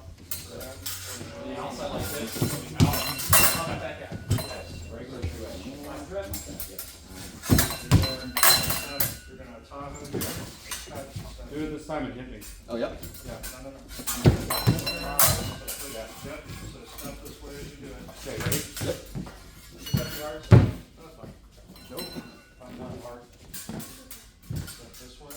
Atajo. So whenever you do the atajo, you're going to step towards this way. Switch if you have.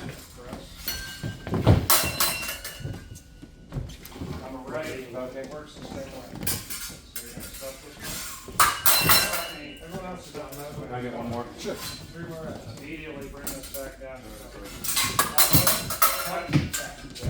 Cool. Yes, sir. Yes, that's right.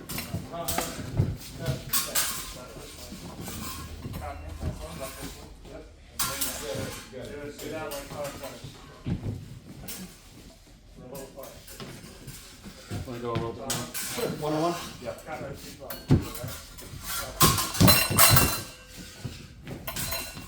Yeah, okay. All right, let's wagon wheel. Same thing again. Good stuff. Good shit. Awesome.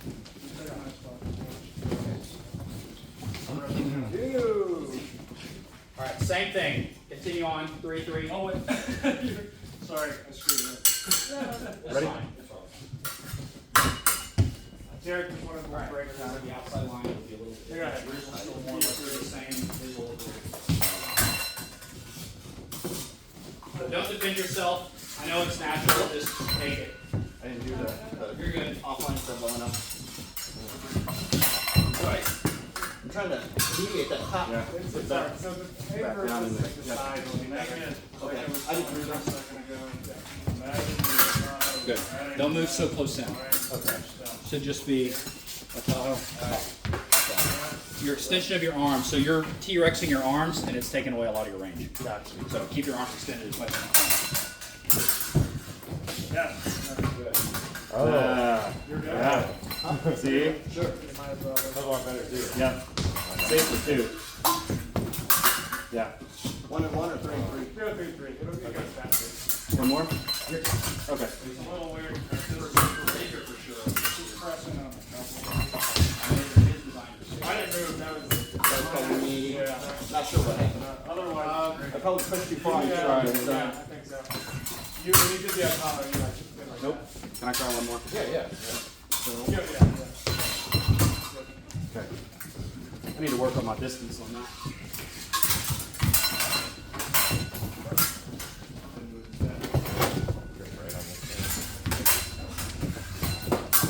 Good.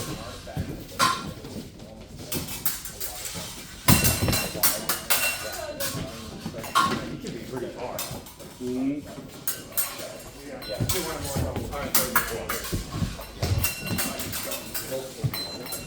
Ready? All right, real quick. So, very bind heavy school. It's fine. It's not wrong. But for rapier, especially for a movement like this, if I Tahoe Zeke like this and I just push him out of the way and then I leave the bind, I'm going to die. Or I'm going to double. I'm going to do something very foolish. So you must push his sword out of the way in such a way that he feels like he needs to recover before he's countering you.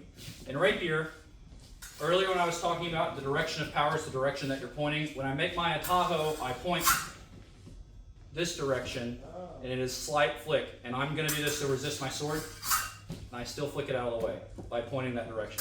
So I make my Tahoe, pop down like this. It must be with a slight expulsion. Now I'm not flinging his sword down like this. All I'm doing is projecting my tip the direction I want that to go, and it makes that natural cut. Yeah. I'm doing this side. I'm going to make it soft. I make my Tahoe. It's not a push like this. It is, I push and I project. Notice I extend my arm. My arm is not extended here. Extend my arm and push that sword like this. The mechanic is like when you wash your hands and there's no paper towels and you fling the water off your hands. You are flinging your tip forward into that cut. And I don't know if you guys can hear it. He's not like parallel pushing. He's sliding down Yes, to I'm that sliding on the sword. that sweet spot of my sword. Yes. Basically. Again, pop like this. Important thing to remember. So we are gonna, let's do that. Let's try that a couple times and we'll move on to the counter to this. You're going to rotate them? Yeah, actually, yeah. Let's wagon wheel one more time. It was a good theory. But then you didn't see that. All right.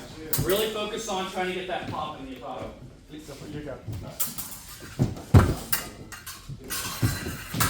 Now, it is worth noting real fast that when you are setting up a cut is when you do this. If you're just moving in for your regular thrust, it is just a normal push onto the sword. Okay. But because we're cutting, we're adding that expulsion. Okay. Oh, sorry. Ring, ring. One more. Did I?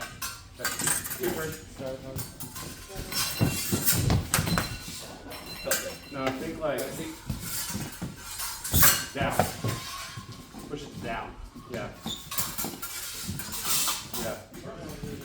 So when you do it, imagine you're doing this, like you have a whip. Whip that thing down his sword blade. Yeah. So remember, like, it's not a push. So like he's saying, the whip. It's sliding up. Point, like And you're that's a little bit of an angle. really mad at the grab. Like you're going that way. Better. Yeah, better. Slide, should be hearing it slide along my sword a little. As it is right now, I'm not getting a whole lot of Yeah. okay. You're just sliding along. I have to kind of right now. Yeah, you gotta do a little bit of load up. Push me down like the radish down. Like, Right? That's what he was saying. Slow down, man. Around and you're going. So now make it with pace. Yeah. Get the slide and then the cut and the steps. Try and Yeah. when you're flicking. Yeah. Did you feel it? Did you feel that it was One more stronger? and then switch. Yeah. Yeah. I'm using more straight. Yes. Tiny flick down. And now that makes me more. You wanna try No, it? I just got it. Okay. Remember, to begin, just once. By pulling the sword out of the way, That's a flick. like this. You turn Smooth. no one broke my wrist structure. It's alright. Right. A couple more, and we'll move into the thing. Part of it is I'm Yes. throwing the weight into it. It's not just a flip. Right. I'm pulling back. My step is what's leading it across. When you're starting Can you, to can you do it? Yes. point on there, So, and then yeah. as you're I'm going going to to, while I'm stepping, I'm not just doing it with my arm. One more and switch. yeah, can you flip it? Because I had my sweet spot right here. This sweet spot. Yeah. Good. Right? Try to, the cut part's easy, right? Focus for this, get a few reps, and then my sword offline better. Bend your arm. Ah, that was the best one. Get that. Try to Now do it keep to it me. fling. Yeah. Yes. Yeah. Okay, yeah. I can see it better. Yeah. No. All right. Everybody's doing pretty good. So, the reason I have a mask on is because I'm probably going to get hit. It's a possibility because I'm used to it. So, we talked a second ago about how do you get someone to stop advancing towards you suddenly. Put your point in their face, right? If I very slowly make this movement and I go for Derek's face, if Derek transverse behind and moves into right angle now. Yes, like that. Ah, so just this. Literally a step, yeah. Or something like that. I move into my Tahoe. I go to touch you. Yes. But keep it up. Keep it up like this, yes, and drop the tip into my face. Like this. Catch that onto the cup and drop the tip into my face. And maybe I'll run into it, or maybe I'll freak out and move away. Or something like that. So what this is going to look like, I move to my Tahoe. Yes. And raise that hand. Now notice, he's raising his hand up this high. And you are breaking your wrist for a second. This is breaking that rule we talked about a second ago. But you're doing the other thing that I said to do, which is place your tip where you want to be threatening and move your buckler, your guard, to where they are attacking towards. So you are deflecting the cup up your blade into the buckler as you drop your tip below their sword. So if he does the same to me, so that cut, he comes in, and I go in for this cut here, yes. Now, obviously, it's better to leave the tip on line. A lot of times what you're going to notice is he goes for this, and he goes to cut now, and it turns it, so lie down my sword when you cut it, instead of leaving it coming across like that. Yeah. When he goes to snap that cut, I will probably end here. Notice my tip is not on line, and we're not in a great position here. We're both in a position to grapple, but you have not been hit, importantly. So this is probably where a lot of you will end up the first few times. Eventually, you can work into something a little bit better like this. But the idea is getting used to moving your sword in a position where you're collecting cuts instead of collecting cuts and parries like this, like normal side sword or something like that. So one more time, I'm going to a Tahoe. He is going, or sorry, I'm going to do a Tahoe and cut. Good. Notice he didn't even have to move. Sorry. Yeah, like that. I go to that cut and leaves in. If you have to maintain distance, like this, he goes to make the cut. And you step back into it like this and catch. Now notice I don't have to raise that high because he's cutting a little bit lower. That's to my face. Raise it to where you need to raise the sword. Put the buckler where you need to raise the sword. This is how it is shown because it is shown a cut to the top of the head or to the hat that they were wearing. If they're cutting to your body, this is fine. If they're cutting at your legs, then it's here. Does that make sense? Yeah. Good. Let's try that real fast. Wagon wheel again. Yeah, no problem. Good work.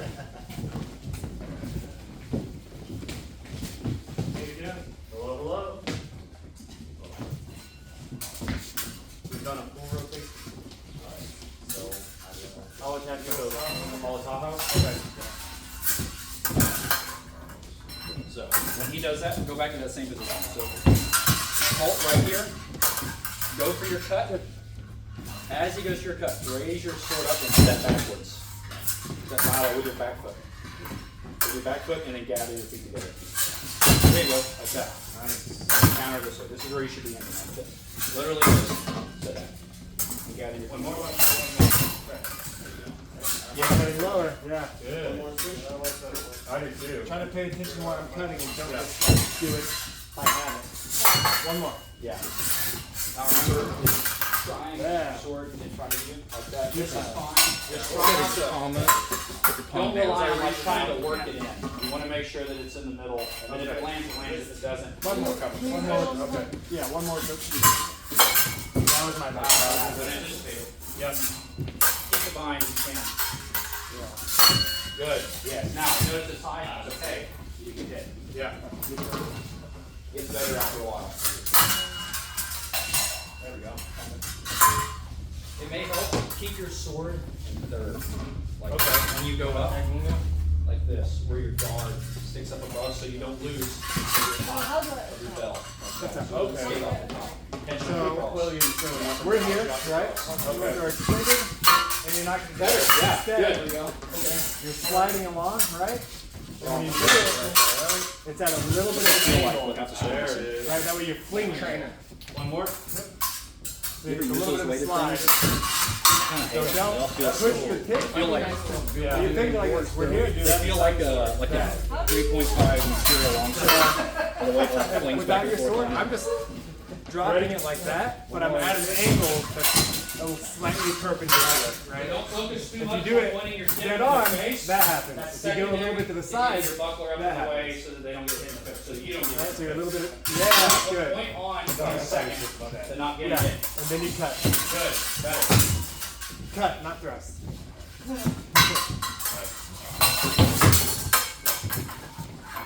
Good. I think that was Keep your, hey Z, keep your point towards him.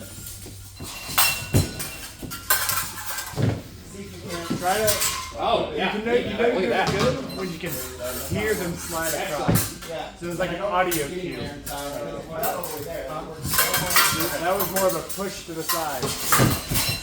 You're just sliding down my sword at an angle. When you're going in, try and keep it's like, remember, as subtle as you can. Don't move it as far. Trying to be so dramatic. So, here. On out. Adding on side. Like that. And when you Good.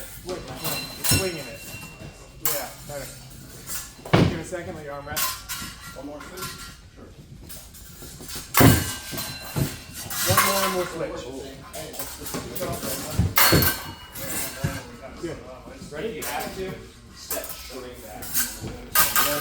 Good. Instead of away, Calm down. Alright? give yourself the room to put You the get palm on. flung to the side. Think about turning your elbow up. Yeah. Yeah. All right, let's wagon wheel, shake hands. Yeah. Give you a chance. Good work. Well done, sir. Good job. Michael, Hey Z, can you trace the ball out there? Yeah. you want to jump back in? Sure do. Are you leaving on? Yeah, I got it. I don't want to be with Derek anyways. Oh, see you, man. Waste of time. Is that Alan leaving? Yep. See you, Alan. No idea about that. So was he saying for our side, am I gonna do palm up instead? Oh yeah, you can continue. Keep on. Charles, Yeah, what's up? I need help with the left hand, as always. As everyone does. So we're starting on the outside. I fling him that way, Yes. and then across this way. Yes. And he's gonna raise. He's gonna do so he's gonna do the exact same thing. In Okay. third, so turn your hand over. So you push me up. Stick your sword out like this. Catch it like that, and if you have to, step back and you have to like So it's in. This isn't first. What is this? The third? Remember what I said about the guard doesn't change, make sure the sword changes on your I hand? knew the sideways one was. So you're catching it, so what's happening is some people are doing it in fourth, and it's skating off the top and doing it. Okay. So you catch it in third, so you can catch it off across and up, and then you direct it with your bell, Yeah. and you have it. Now the important thing is not getting hit. To make room when you get pushed out of the way, it is a step back. So ready? I'm gonna attack you. Word. Good to see you. Hey, I'm recording everything. Good. Good. Yes. Good. Message me if you have anything. Ready? I'll be messaging you. Two more. Cut. You will. Neutral. So you're turned over. Keep the pommel on the side of your hand. There you go. Good. So you have like, You're good. there you go. I'm saying it's down. Slide it across. And this is where you'll be catching. I know my wrist is kind of what too. There you go. Good. Better. Everybody's doing much better.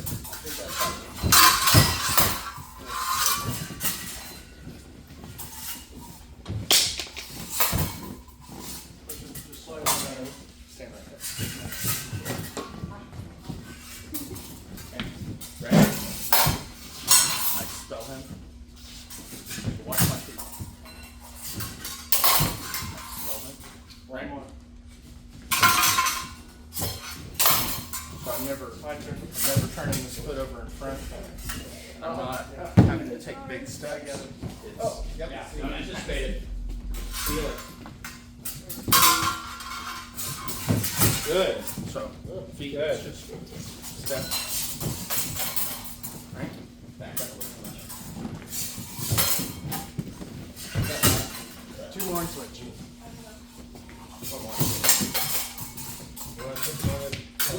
Okay. Push them out. There you go. One more top. There you go.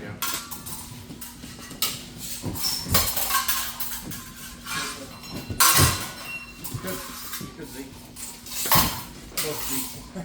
Ready? No, I'm doing it to you now. Oh. Good. That was your best Tahoe, too. Yeah, very good.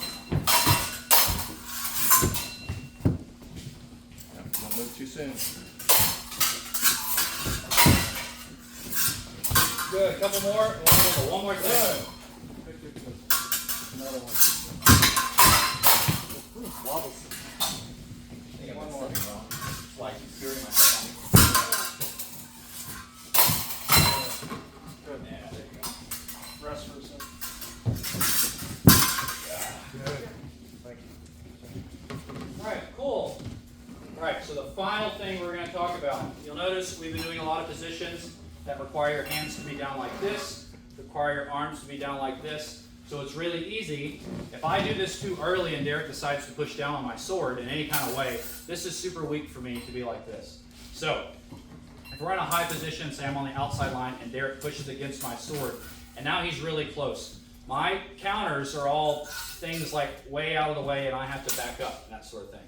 As Derek comes in and I'm in this position, what we want to do here, if you're in this outside and I'm being broken down like this, is I want to transition into my first guard. This is going to look, if you have any saber experience, this is going to look like a saber parry over the top like this. Saber parry, and I'm going to pass. Remember when I talked about cutting, where we get our hands out there? This could be a cut, but I'm going to pass, put my hand under my sword, and I'm going to wrap his arm, and I'm either going to cut or thrust, however I can, wherever his direction goes. When somebody starts getting wrapped up, they make two decisions. If they are not sure what to do, they move away from you, most likely. As he moves away, this is a cut. As he moves towards you, this becomes a thrust, like this. If they attempt to counter grapple in, moving inwards is usually the counter grappling answer. Getting away, oh my God, I've been grabbed, I want to get away. Thrusting, most often you might miss. Cut that fool. Cut him. That's the Bogan Messer play, too. Yes.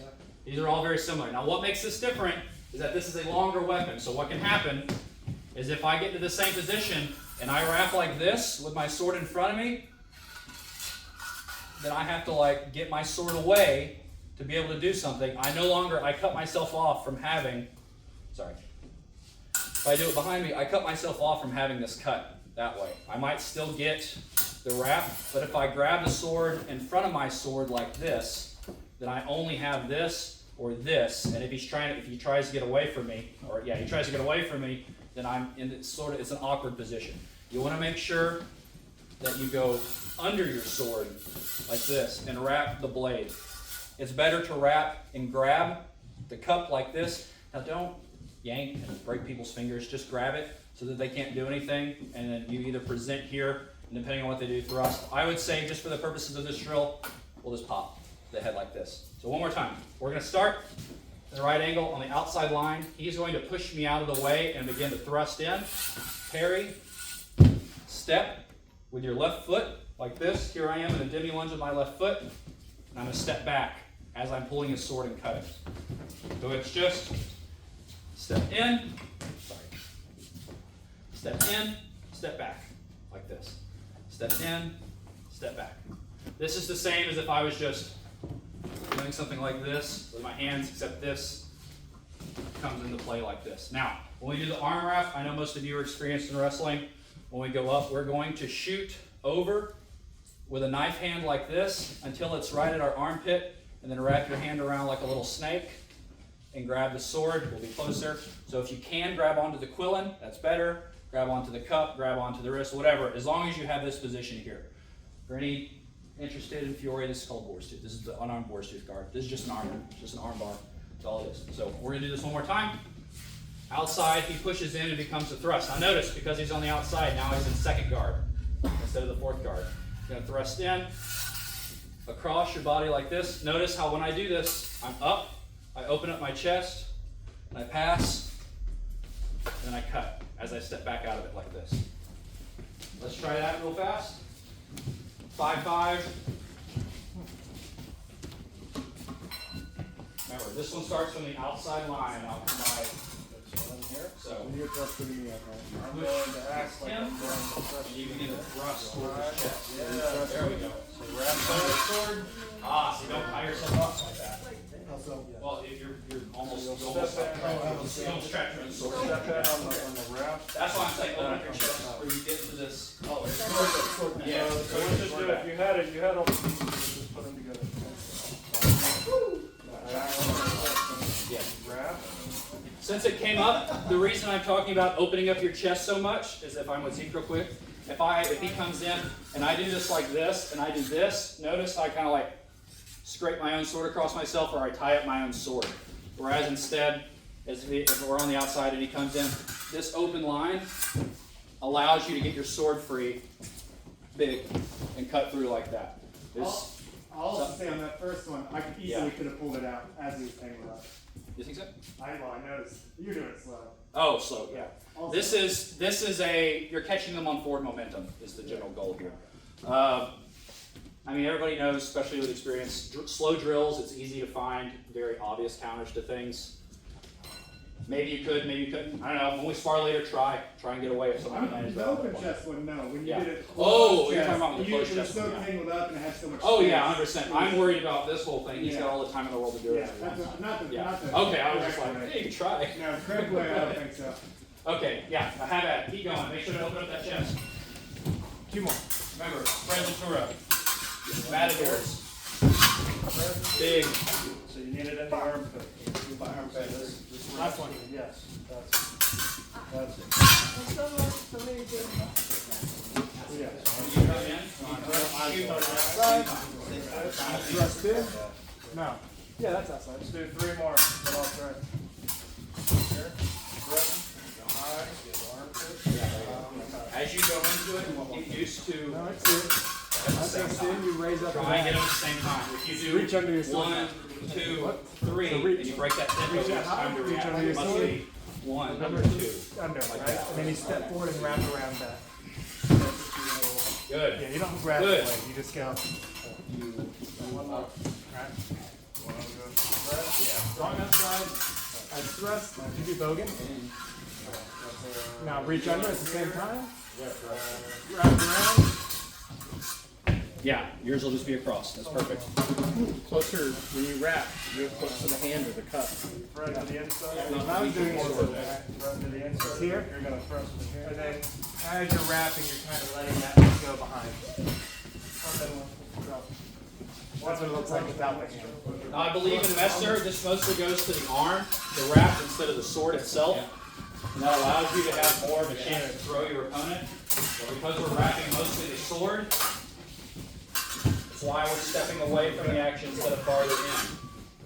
Just really exaggerate, throwing it up like this. Over here.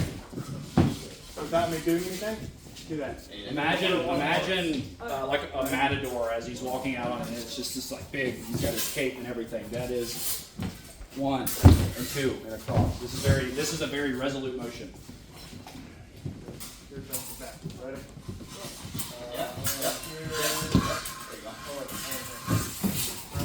Point drops down. It's parallel to you. Yeah. Do another one. Step through? Yes. I'll do 2. Just go right again. Yeah.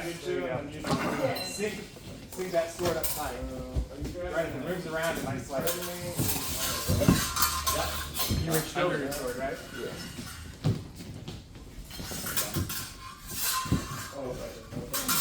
Yeah. Yeah. I like the whole. Think of it as, you remember when you were playing with broomstick and you were a kid, and you had the broomstick behind you as you're swinging it around? Swirling it around. You do the cool things like that. Last one, try to do it kind of all at once.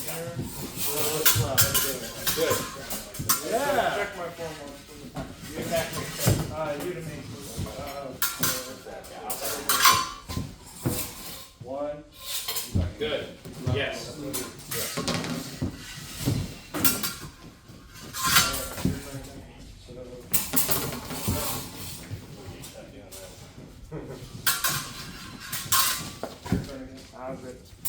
Good. Let's do one more wagon wheels to give him another partner. Awesome. Shake hands. Good work. Nice. And Messer, he attacks me. This is the arm. Yeah. So the arm. That's what I'm saying. So in the arm, it gives you that better chance to actually continue to wrestle. Yeah. So because you're grabbing the sword, they tell you to step out. No, you can grab towards the Yeah. hand or the sword. Yeah. Yeah, keep at it. Head at it. Ready, good? So, yeah, you go first, okay? So if we were here, I would be inside. Good. Or I guess. Just there. Like not for real. Yeah, you'd be the outside. Good. Yeah, I was Good. thinking it might be easier this way. Yeah. So, Good. I'm Yes. threatening you here. Great. Same thing you're doing with me. Try and do it at the same time. Threatening. And then step through. See if I know what Good. Yes. Yes. Get into the pit. That's it. Pushing to the side. So you get 3 more. As you that's Very okay. good. Lift your arm up high. So drop your point all the way. That's it. Yeah. Let's do one more. Solidify that. You only do it. Good. All right. Let's see. So the alternative would be you feel strong. Good. Yes. You were resting here and step. Yours will be almost the same. Just be on the outside. What's up? So you're here, threatening me. So a couple more and we'll talk about it. Is that what good? Basically. Actually wrap it. Like you're using your strength. I think it's that chest move. There you go. You're tied up bones. Open up that chest. Yeah, there you go. It makes that natural. Another couple. Do one and switch. Yeah. One more that makes the ranking a little better too. Your turn. Yeah. First, go high. Good. I'm actually not later. Good.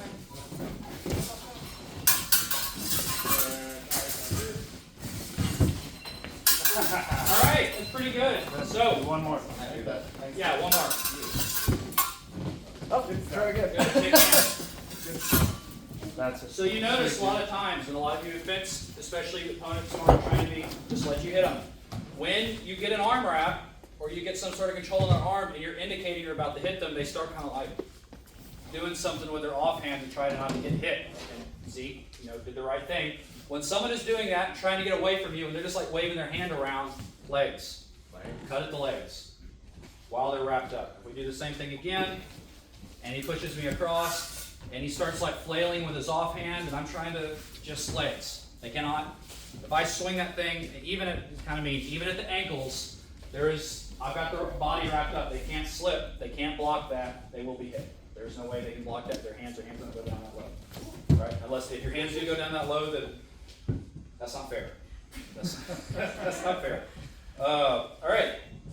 So Spanish fencing, there are points where you're supposed to be super subtle, but when it's time to be big, it's really big. It is super, it compounds upon itself. We pick our moment, and when we pick our moment, big atajo, big finisher. But the moments before we get there, you try to be as subtle as you can to work your way into that moment till you get your moment. When you get your moment, you have to make sure that you capitalize on that moment and seize that moment and take it and do it. If you don't, then they'll take it from you and do it to you instead, right? So, just a couple things to end with. That expulsion that we did, if I could borrow you for a second, give me you guys. Or you don't on. No, it's fine. So, that expulsion that we did from the atajo, this, like this, can continue down and can continue. Oh yeah, very good. Can continue all the way across. And if they're not prepared and they're in a dainty grip, can become a disarm as well. But that same movement forward, just continue it all the way through. And there's a point where if I feel like Mike's very aggressive, I can't fight, I can't really get in on a deep target, I get this part and I expose that arm and I go for that shallow target because going for a deep target is too dangerous against someone who's like flinging their sword around like a crazy person and you're not confident that you can catch it. Those type of hard expulsions are great. What we learned earlier, all you do, just continue that movement all the way around. Something to work on your own time. Does anybody have any questions in general about Destrezza that they'd like to know? I covered stuff really quickly.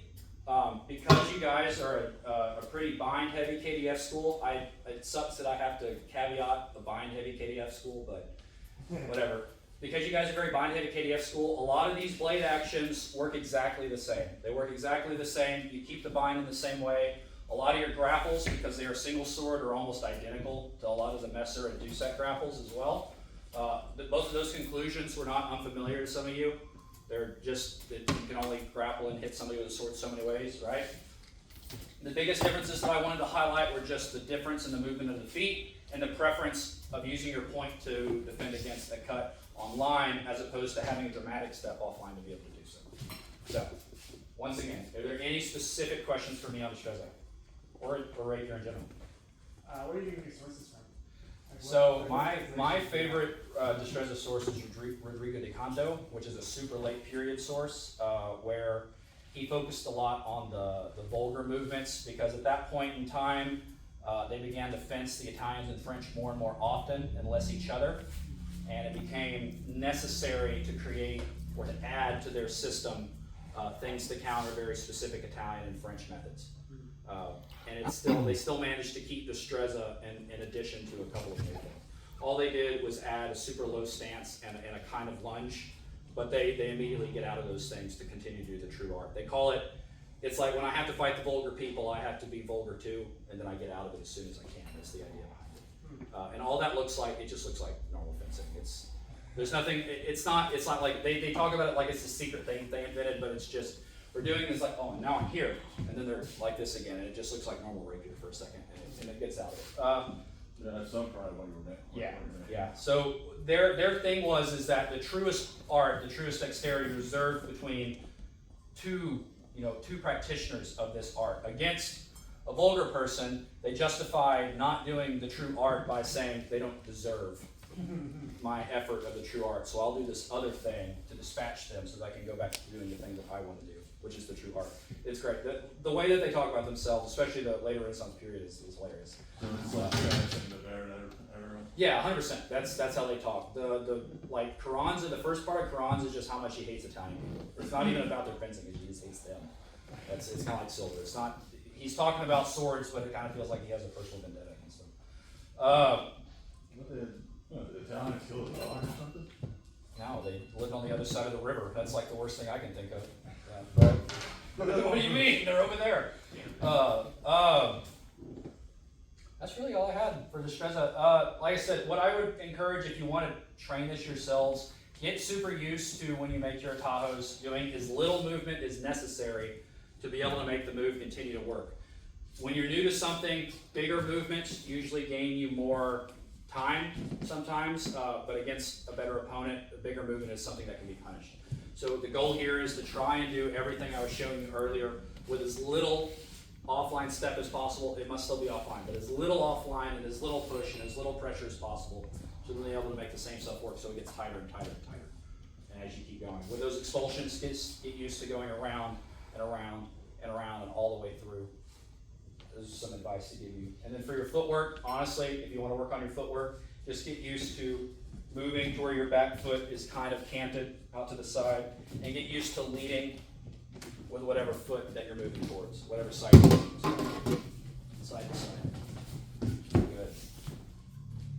All right, I say it's about time. Go ahead, what's up? Can you post your primary source on band? I can, yes. Yeah. I can do that. If y'all want to read, I will warn you, the English translations that we have for Destrezza are not great. Some of them are okay, but they're really not great. And because medieval Spanish and modern Spanish are so similar, they're not terribly interested in translating it.